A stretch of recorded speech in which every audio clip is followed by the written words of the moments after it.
आप है टॉपिक 7 का question number 6 study of cash book bank column and the bank statement of Sarfaraz and company for the month of April 2017 reveal the following. ठीक है, Sarfaraz company की कुछ transactions दी हुई है बैंक कॉलम की बैंक स्टेटमेंट की। ठीक है ना, cash book and bank statement कुछ ट्रांजेक्शन दी हुई है। ठीक है, रिक्वायरमेंट में हमसे कहा गया है prepare a bank reconciliation statement as on 30 April 2017। Bank reconciliation statement prepare करनी है। चलें करते हैं bank reconciliation statement prepare. Company का नाम लिखा हमने Sarfaraz and company, bank reconciliation statement for the month of April 30 April 2017। पूरा फॉर्मेट बनाया बैंक रिकंसिलिएशन स्टेटमेंट का, particular, cash book and passbook. ठीक है, सबसे पहले हमें बैंक रिकंसिलिएशन में अनरजिस्टर्ड बैलेंस चाहिए होते हैं। ठीक है, सो यहाँ पर अगर देखा जाए तो यहाँ पर बैलेंस दिया हुआ है as per cash book credit. Cash book का बैलेंस हमेशा डेबिट होना चाहिए। अगर क्रेडिट है तो इट्स मीन हमें वो माइनस में रखनी है वैल्यू, मतलब नेगेटिव वैल्यू है। ठीक है, अगर बैंक स्टेट देखिए कैश बुक का बैलेंस हमेशा डेबिट में होना चाहिए एंड बैंक स्टेटमेंट का बैलेंस हमेशा क्रेडिट में होना चाहिए। अगर कैश बुक का बैलेंस क्रेडिट है तो इट्स मीन वो नेगेटिव वैल्यू है, और बैंक स्टेटमेंट का बैलेंस अगर डेबिट है तो इट्स मीन वो नेगेटिव वैल्यू है।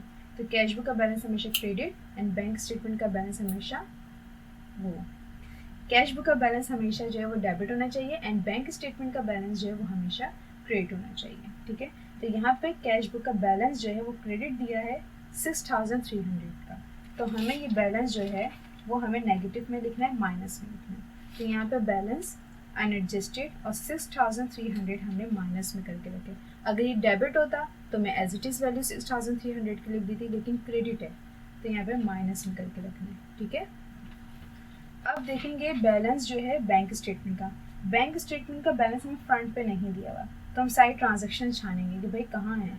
तो यहाँ पर देखेंगे, यहाँ पर देखेंगे तो ये 4 ट्रांजैक्शन में हमें दिया हुआ balance as per bank statement debit, जबकि बैंक स्टेटमेंट का बैलेंस हमेशा क्रेडिट होना चाहिए तो वो पॉजिटिव होगा, अगर डेबिट में है तो फिर नेगेटिव है। तो 14,600 जब हम पासबुक में लिखेंगे बैलेंस अनएडजस्टेड के सामने 14,600 तो वो भी हम माइनस में लिखेंगे। ठीक है, तो बैलेंस जो होगा अनएडजस्टेड वो हमेशा फ्रंट पे लिखा जाएगा, चाहे वो बीच ही ट्रांजेक्शन में क्यों ना हो। ठीक है, सबसे पहले हम बैलेंसेस अनएडजस्टेड जो है वो ढूंढेंगे। ठीक है, सर्च करेंगे, फिर हम ट्रांजेक्शन पर आएंगे। अब ट्रांजेक्शन पर आते हैं, जैसे ये कैश बुक का बैलेंस हो गया। अब ट्रांजेक्शन जो है यहाँ से स्टार्ट है। Cheque ₹10,000 deposit on April 30, 2017 not shown by bank. अच्छा, नॉट शोन ये बिल्कुल डिपॉजिट ट्रांजिट की तरह ही है कि 10,000 का कोई चेक डिपॉजिट था, लेकिन वो उस वक्त डिपॉजिट हुआ जो डेट बताई गई थी, लेकिन बाद में वो हो गया डिपॉजिट 10,000 का, तो इसको हम ऐड करेंगे। डिपॉजिट ट्रांजिट की जो ट्रांजेक्शन होती है उसको हम क्या करते हैं, ऐड करते हैं पासबुक में, तो नॉट शोन को भी हम ऐड ही करेंगे। तो add cheque deposit not shown 10,000। Not shown क्यों था, क्योंकि भाई एक डेट बता दी जाती है भाई इस दिन ये चेक डिपॉजिट होगा, लेकिन उस दिन नहीं होता, तो फिर बैंक उसको ऐड नहीं करेगा जब तक वो पैसे आ नहीं जाए, जब तक बैंक वो जो है वो अपने पास रिकॉर्ड नहीं करता। ठीक है, फिर बाद में जब साल के एंड में बुक वगैरह आ जाती है कंपनी में, फिर हम देखते हैं कि भाई ये अमाउंट तो आ गई है, लेकिन बैंक वालों ने इसको ऐड क्यों नहीं करा हुआ, तो फिर वजह बताई जाती है कि नॉट शोन था, वो अमाउंट आ तो गई थी लेकिन जो डेट बताई थी उस डेट पे नहीं आई वो।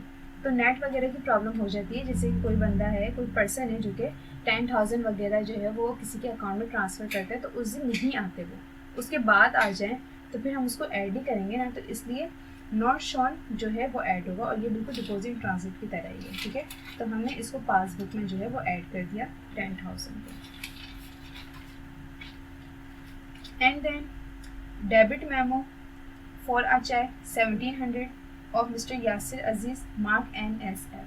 मार्क NSF चेक जो होता है सेम डिसऑनर चेक की तरह, और डिसऑनर चेक को हम क्या करते हैं, कैश बुक से लेस करते हैं, तो इस अमाउंट को भी हम कैश बुक से लेस करेंगे। लेस NSF चेक 1,700 लेस करते हैं। ठीक है, क्योंकि एक ट्रांजेक्शन के दो नाम भी, जैसे dishonour cheque mark NSF deposit in transit हो जाए तो उसको जो है वो हम वो नॉट शोन भी कह सकते हैं, लेट डिपॉजिट भी कह सकते हैं, और अनप्रेजेंटेड चेक जो होता है उसको हम जो है वो आउटस्टैंडिंग चेक भी कहेंगे। ठीक है, अब 4 ट्रांजेक्शन देख लेते हैं, वो बैंक स्टेटमेंट के बैलेंस की थी जो कि हमने उसको पहले ही रख दिया।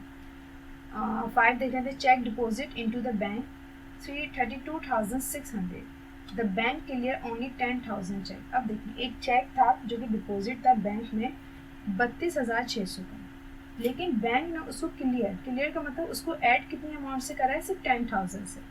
उनको पूरे 32,600 ऐड करने थे, लेकिन उन्होंने सिर्फ 10,000 ऐड करे. तो बाकी की जो अमाउंट है, रिमेनिंग अमाउंट जो वो तो भूल गए, अब वो ऐड होगी. अब वो ऐड हम करेंगे. तो हमने यहाँ पे उसको यही देखा कि भाई ऐड कर रहे हैं अनक्लियर चेक. 32,600 का एक चेक था, सिर्फ 10,000 का जो है वो ऐड किया. तो हमने 10,000 माइनस करे, तो बाकी की जो अमाउंट बची वो बची 22,600, जो कि भूल गए थे ऐड करना. सो हमने अब ऐड कर ली.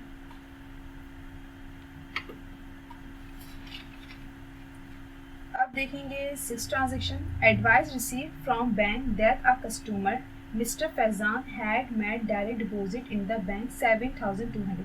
डायरेक्ट भी कह सकते थे भाई डायरेक्ट डिपॉजिट है, थोड़ा घुमा फिरा के बोला है कि भाई एडवाइस रिसीव हुई है बैंक से कि एक कस्टमर ने डायरेक्ट डिपॉजिट, कस्टमर का नाम क्या है, फैजान, कि उन्होंने डायरेक्ट डिपॉजिट कराया बैंक में 7,200 का. तो डायरेक्ट डिपॉजिट जो है वो कैश बुक में ऐड होता है, क्योंकि बैंक स्टेटमेंट में ये ऐड हो चुका होता है, मतलब पासबुक ने तो ऐड कर लिया है, ठीक है ना. क्योंकि डायरेक्ट डिपॉजिट का मतलब है कि पहले उसने जो है वो अमाउंट जो है वो डिपॉजिट करा दिए, बाद में फिर कंपनी वालों को इन्फॉर्म किया कि भाई आपके पैसे जो है वो बैंक अकाउंट में आ गए. तो अब कैश बुक जो है वो अब ऐड करेगी. तो हमने यहाँ पे लिखा add account receivable direct deposit 7,200 से हमने ये अमाउंट ऐड कर दी.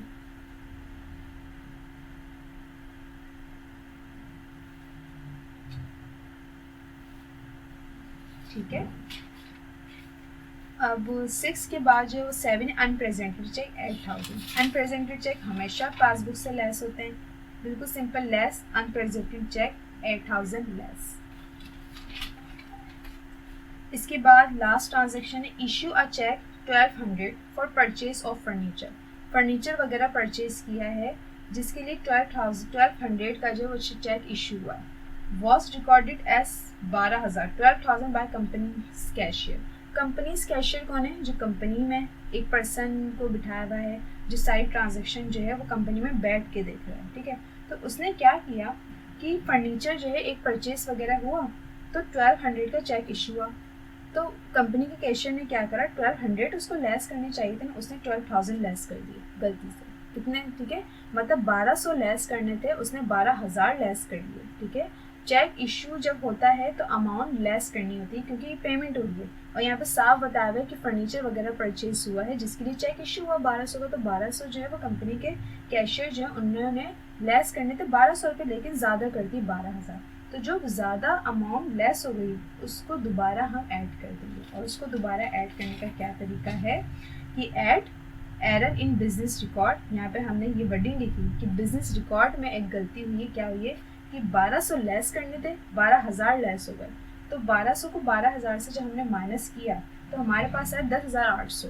10,800 जो है वो ज़्यादा अमाउंट जो है वो लेस हो गई है, तो वो हमने ऐड कर दी. ठीक है. देखिए 1,200 लेस करने थे, 12,000 लेस कर लिए. तो इन दोनों अमाउंट को जो हमने माइनस किया तो जो ज़्यादा अमाउंट लेस हुई है वो ये 10,800 हुई, तो वो हमने दोबारा ऐड कर ली. तो ये ऐड होगी 10,800.